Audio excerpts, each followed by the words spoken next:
লাইটারটা মনে গাড়িতে রেখে এসেছি। ভাইয়ের কাছে কি ম্যাচ আছে?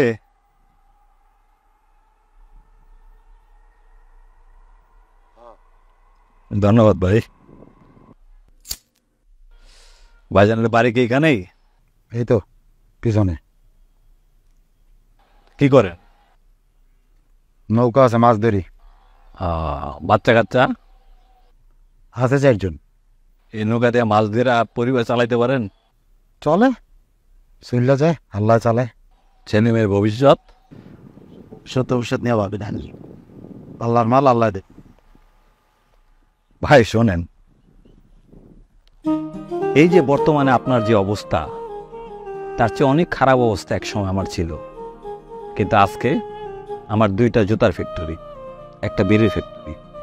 ঢাকা শহরে আমার 8টা ফ্ল্যাট, 10 তলা একটা বিল্ডিং, গাড়ি, বাড়ি, ছেলে মেয়ে বড় বড় স্কুলে, নামি দামি স্কুলে পড়াশোনা করে।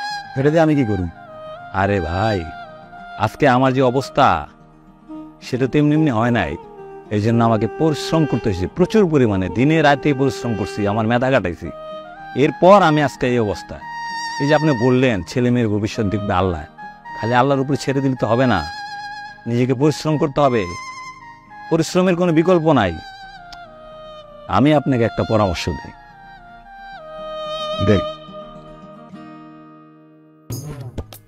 এই যে আপনি নৌকা দিয়ে মাছ ধরেন, কত ঘন্টা ধরেন? 8 ঘন্টা অথবা 10 ঘন্টা। আপনি পরিশ্রম বাড়ায় দেন, 10 ঘন্টার জায়গায় 12 ঘন্টা করেন, 12 ঘন্টার জায়গায় 16 ঘন্টা করেন।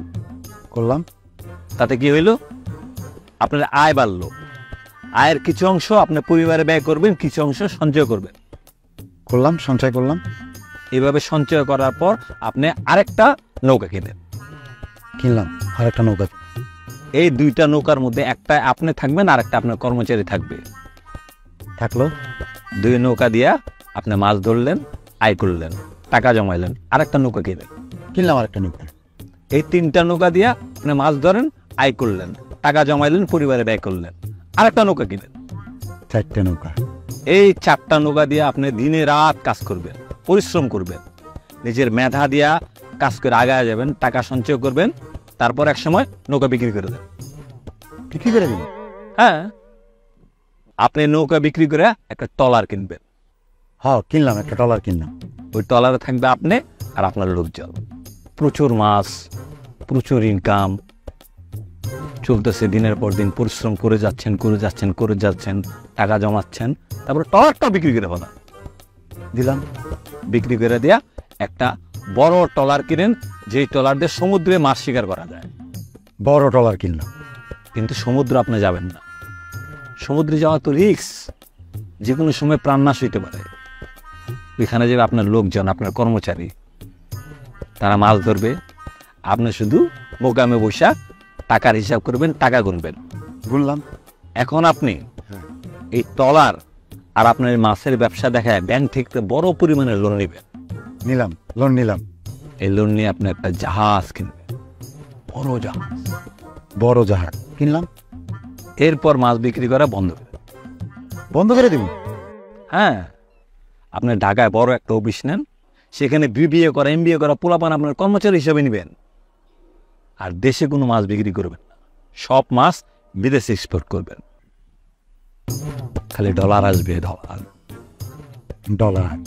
আপনি বাড়ি করবেন, গাড়ি করবেন, ছেলে মেয়েকে বড় বড় স্কুলে পড়াবেন, পুষে যাওয়ার আপনার দরকার নেই, কর্মচারীরা দেখবে। আপনি শুধু টাকা গুনবেন, ডলার গুনবেন, আর জীবনটাকে উপভোগ করবেন, চিল করবেন। চিল?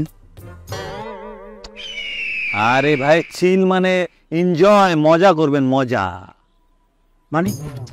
আরে ভাই ধরেন, এরকম খোলামেলা একটা পরিবেশে, এরকম একটা গাছের নিচে আপনি খালি গায়ে বসে আছেন, পরনে হাফ প্যান্ট, নির্মল বাতাস নেবেন, এনজয় করবেন, জীবনটাকে উপভোগ করবেন।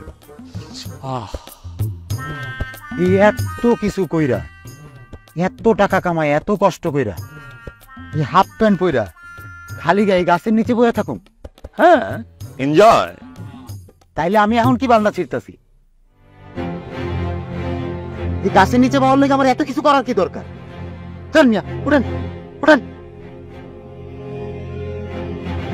ইচ্ছা বলাইছে প্যান্ট শার্ট পরে আইসা আমারে হাফ প্যান্ট আর খালি গায়ে গাছের নিচে বয়